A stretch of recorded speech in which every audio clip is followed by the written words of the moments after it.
দুজন সাহাবী ময়দানে এসে হাজির, একজন প্রাপ্তবয়স্ক আর একজন এখনো নাবালেগ। আল্লাহ রাসূল যুদ্ধের জন্য যখন ডাক দিয়েছেন উভয়ই ছুটে এসেছেন সৈনিক হওয়ার লোভ নিয়ে। এবার আল্লাহ রাসূল সাল্লাল্লাহু আলাইহি ওয়াসাল্লাম যে প্রাপ্তবয়স্ক তাকে তো কবুল করলেন, অনুমতি দিলেন, ঠিক আছে তুমি চলো আমার মুজাহিদ বাহিনীর সাথে ময়দানে গিয়ে জিহাদ করবে।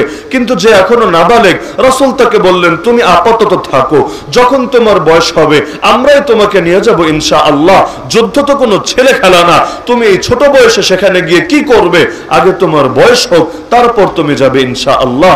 কিন্তু ছোট বাচ্চা দিল তো মানে না, তার এলাকার লোকেরা যাবে জান্নাতের বাজারে, সেখানে গিয়ে আল্লাহর কাছে নিজের জান আর মালকে বিক্রি করবে, আর সে ছোট বলেই ঘরে পড়ে থাকবে, পিছে পড়ে থাকবে। এটা তো আর তার মন মানে না, কখন জানি মরে যায়, এই সুযোগ দ্বিতীয়বার আর পাবে কিনা এটাও তো জানে না। এবার রাসূলকে বলছি ইয়া রাসূলুল্লাহ একটাবার আমাকে সুযোগ দেন। রাসূল বলছেন না, আমরা কোনো শিশুকে সুযোগ দেব না। এবার এখন অপারগ সে কি করবে, কি বলে রাসূলকে বোঝাবে, দিলের ব্যথা কিভাবে তার সামনে উপস্থাপন করবে। এবার বলল ইয়া রাসূলুল্লাহ তাহলে আমাকে একটা সুযোগ দেন, এই যে আমার এলাকার ওই ছেলেটাকে আপনি কবুল করলেন, যদিও বয়সে আমার চাইতে বড়, শরীরও আমার চাইতে বড়, কিন্তু বিশ্বাস করেন আমার চাইতে তার গায়ে বেশি শক্তি না, একটাবার কুস্তি লড়ার আপনি অনুমতি দেন না, দেখবেন সে আমার সঙ্গে বাহুর বলে এবং শক্তিতে পারে না। সাহাবীরা অবাক, আরে ছোট বাচ্চা বলে কি? যেই সমাজের মানুষ নিজের পিঠ বাঁচানোর জন্য ধান্দা করে, সেই সমাজে ছোট্ট একটা বাচ্চাও নিজের জান আল্লাহর পথে কোরবান করার জন্য, প্রতিযোগিতা করার জন্য রেডি হয়ে আছে। রাসূল অনুমতি দিলেন, সুযোগ করে দিলেন, এবার দুইজন কুস্তি খেলবে। এখন কুস্তি করার আগে তো একটু বুক মিলিয়ে নেয়, একটু পর তোরে তো বানানোর মতো বানাবো, আলু ভর্তা বানাবো, তো ঠিক আছে একটু বুকে আয় আগে, আমারে মাফ টাফ কইরা দিস, মনে কোনো কষ্ট রাখিস না। এখন শুরুতে বুক মিলিয়ে এখন তার কানে কানে বলছে, দেখো ভাই আমার, তুমি বয়সেও বড়, শক্তিতেও বড়, যদি তোমার শক্তি আমার উপর প্রয়োগ করো জিন্দেগি তো আমি তোমার সঙ্গে কুলিয়ে উঠতে পারবো না, কিন্তু দেখো জান্নাতের বাজারে সওদা করার ব্যবস্থা তোমার হয়ে গেছে। আল্লাহর নবী যাকে একবার অনুমতি দেন তাকে পুনরায় রিজেক্ট করেন না। তোমার তো কপাল খুলে গেছে, কিন্তু আমার সামনে এখনো সব অনিশ্চিত রয়ে গেছে। আল্লাহর জন্য যদি একটাবার স্যাক্রিফাইস তুমি করো, একটাবার ইচ্ছাকৃতভাবে হারো, তাহলে দুই ভাই আমরা একসাথে হাতে হাত রেখে কাঁধে কাঁধ মিলিয়ে ময়দানে যাব, দুজন একসাথে জান্নাতের বাজারে সওদা করব। আল্লাহ যদি কবুল করেন একসাথে হয়তো দুজন জান্নাতে সবুজ পাখি হয়ে যাব। লড়াই শুরু হয়ে গেল। এবার বড় সাহাবীটা ইচ্ছাকৃতভাবে পরাজয় বরণ করলো। সবাই তো ভাবলো ছোটটা তার শক্তিতে বড়টাকে হারিয়েছে, কিন্তু বাস্তবে শক্তিতে হারায় নাই, আল্লাহর দ্বীনের জন্য একটু স্যাক্রিফাইস করেছে, বিনিময়ে উভয়ের জান্নাতে যাওয়ার দরজা খুলে গেছে। আবু জাহাল যাকে বলা হয় উম্মতের ফেরাউন, তার পতন হয়েছিল কার হাতে? বড় কোনো বীর বাহাদুর, বড় কোনো সেনাপতির হাতে তো না। সাহাবী আব্দুর রহমান বিন আওফ রাদিয়াল্লাহু আনহু বলেন, সহিহ বুখারীর হাদিস, বদরের ময়দানে বড় পেরেশানি নিয়ে এক জায়গায় দাঁড়িয়েছিলাম, কি হবে আজ আমাদের? মাত্র একটা তরবারি, দুইটা ঘোড়া আছে আমাদের, আর কাফের 1000 জন নেমেছে সম্পূর্ণ যুদ্ধের সাজে সজ্জিত হয়ে, অস্ত্রের কমতি নাই, জনবলের কমতি নাই, কিভাবে লড়াই করব? তো যখন পেরেশানি করছিলাম হঠাৎ দেখি আমার দুই পাশে দুইটা ছোট শিশু বালক এসে দাঁড়ালো। আরো বেশি চিন্তায় পড়ে গেলাম, হায় যদি দুইটা যুবক আমার পাশে আসতো, ওই দুই যুবকরা নিয়ে অন্তত সামান্য হলেও কাফেরদের ক্ষতি তো করতে পারতাম। এবার ছোট দুটো বাচ্চা নিয়ে আমি করবোটা কি? উল্টো এদের সেফটি নিশ্চিত করা আমার জন্য আরো পেরেশানির বিষয় হয়ে দাঁড়ালো। তিনি বলেন, এগুলো ভাবছিলাম, হঠাৎ করে আমাকে একজন বলে উঠলো, চাচা আবু জাহাল লোকটাকে আমাকে একটু দেখিয়ে দেন।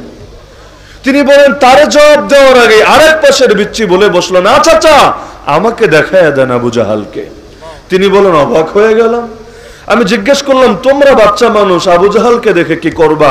সে আজকের যুদ্ধের সেনাপতি, কমান্ডার ইন চিফ, কুরাইশের নেতা, তাকে দেখে তোমাদের কাজটা কি আর তোমাদের লাভটা কি? উভয় একসঙ্গে বলে উঠলো, চাচা যান, শুনেছি সে আল্লাহর নবীকে গালি দেয়। দ্বিতীয় কোনো কারণ না, জাস্ট একটা বাক্য, চাচা শুনেছি সে আল্লাহর নবীকে গালি দেয়, আল্লাহর নামে কসম খেয়েছি, বাড়িতে মাকেও বলে এসেছি, আজকে যদি যুদ্ধের ময়দানে একবার ওর দেখা পেয়ে যাই, যতক্ষণ না ওর এবং আমাদের মধ্যে যার কপালে মরণ আগে লেখা আছে সে না মরে, ততক্ষণ পর্যন্ত আমরা ওর পিছু ছাড়বো না। হয়তো এর জন্য নিজেরা শহীদ হব, অথবা ওকে জাহান্নামের দোরগোড়ায় পৌঁছে দিয়ে আসবো। আব্দুর রহমান বিন আওফ রাদিয়াল্লাহু আনহু বলেন, দুই শিশুর মুখে এই কথা শুনে আমি নিজের অজান্তে ইশারা দিলাম। আমার ইচ্ছা ছিল না, কিন্তু ওদের কথা শুনে নিজের আবেগকে আর কন্ট্রোল করতে পারছিলাম না। আমি ইশারা দিয়ে দেখালাম, ভাতিজা, ওই যে ঘোড়ার উপর একজন বীর ঘোড়সওয়ারকে দেখতে পাচ্ছ, চারিদিকে সিকিউরিটি ফোর্স যাকে নিরাপত্তা দিয়ে রেখেছে, সেই হলো আবু জাহাল, সেই হলো আজকের কমান্ডার ইন চিফ। তিনি বলেন, ইশারা দিতে দেরি, উভয় বাজ পাখির মতো উড়ে যেতে দেরি হয় নাই। আবু জাহালের নিরাপত্তায় যে গার্ডরা ছিল তারাও দেখছে দুটো শিশু দৌড়ে আসছে, কিন্তু ওদের কল্পনায়ও আসে নাই শিশু দুটো এসে কি করতে পারে।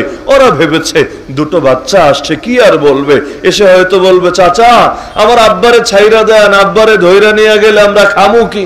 হয়তো বলবে, আমার আম্মারে নিয়েন না, আমার আম্মারে রেপ করেন না, মাইরা ফেলেন না, আমাদের কপালে হবেটা কি।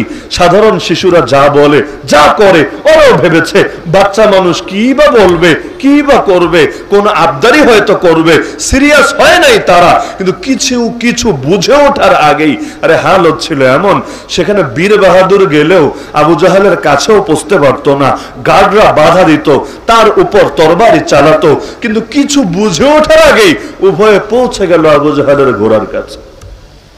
কিন্তু সেই ঘোড়া তো আর বাংলাদেশের অসহায় জীর্ণশীর্ণ ঘোড়া না, অ্যারাবিয়ান হর্স। অ্যারাবিয়ান ঘোড়া যারা দেখেছেন দেখার কথা, অনেকের মাথার সমান থাকবে ওর প্যাট। তো এত উপরে যেই ঘোড়া, ওর পিঠের উপর আবার সওয়ার যে আবু জাহাল, ওরে কুপকাত করবে কিভাবে? লাফ দিয়েও তো এত উপরে নাগাল পাবে না, আর পায়ে যদি আঘাত করে সে তো মরবে না, করবেটা কি এখন? তো কিছু আবু জাহাল টের পাওয়ার আগেই একজন গিয়ে ঘোড়ার পায়ে আঘাত করলো তরবারি দিয়ে, ঘোড়ার পা কেটে গেল, আবু জাহাল উপর থেকে ছিটকে পড়লো, আর একজন লাফ দিয়ে বুকের উপর চড়ে আল্লাহর নাম নিয়ে কামড়ে সেরে ফেলল। উম্মতের ফেরাউনরে বিদায় করলো, বড় কোনো বীর বাহাদুর না। আরে দুইজন এমন বালক যাদের উপর যুদ্ধই এখনো ফরজ হয় নাই, কিন্তু গলা কাটার পর প্রাণটা একটু বাকি ছিল। এত সহজে মরে না সে, বাইং মাছের প্রাণ না কই মাছের প্রাণ, এত সহজে বেচারা মরছে না। এখন সাহাবী আব্দুল্লাহ বিন মাসউদ রাদিয়াল্লাহু আনহু, এই উম্মতের সবচাইতে বড় মুফতি, সবচাইতে বড় ফকিহ যাকে বলা হয়, এবার আব্দুল্লাহ বিন মাসউদ গিয়ে দেখছে নেতাজি তো তর পাচ্ছে, এখনো পুরো মরে সারে নাই, ব্যাপারটা কি? তিনি ভাবলেন কামড়াতে হলে আমি শেষ করে দিয়ে যাই, বুকের উপর চড়ে বসলেন। এবার আবু জাহাল বলছে, শোন রে, একটা কাম কর, তুই তো আমার এলাকার লোক না, বাইরের লোক, এখন মারবে যখন মার, কিন্তু কল্লাটা উপর দিয়া না কেটে নিচ দিয়া কাট। আব্দুল্লাহ বিন মাসউদ তো অবাক, মরবে তো মরবে, উপর দিয়া কাটলেও মরবে, নিচ দিয়া কাটলেও মরবে, এখানে উপর আর নিচে কাটার মধ্যে কি পার্থক্য?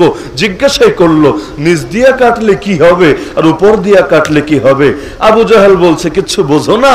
আরে নিচ দিয়া যখন কাটবে কল্লার সাইজটা উপরের সাইজটা একটু বড় দেখা যাবে, যখন সবগুলো কল্লারে এনে এক জায়গায় একত্র করা হবে, দূর থেকে দেখলেও টের পাওয়া যাবে, ওই যে দেখা যায় কল্লা, ওইটা আমগো নেতাজির কল্লা। তো মরার সময় ওইগো নিয়ে মরছে। তো বলছিলাম তাদের কাছে আল্লাহর দ্বীনের চাইতে বেশি প্রিয় কোনো জিনিস ছিল না।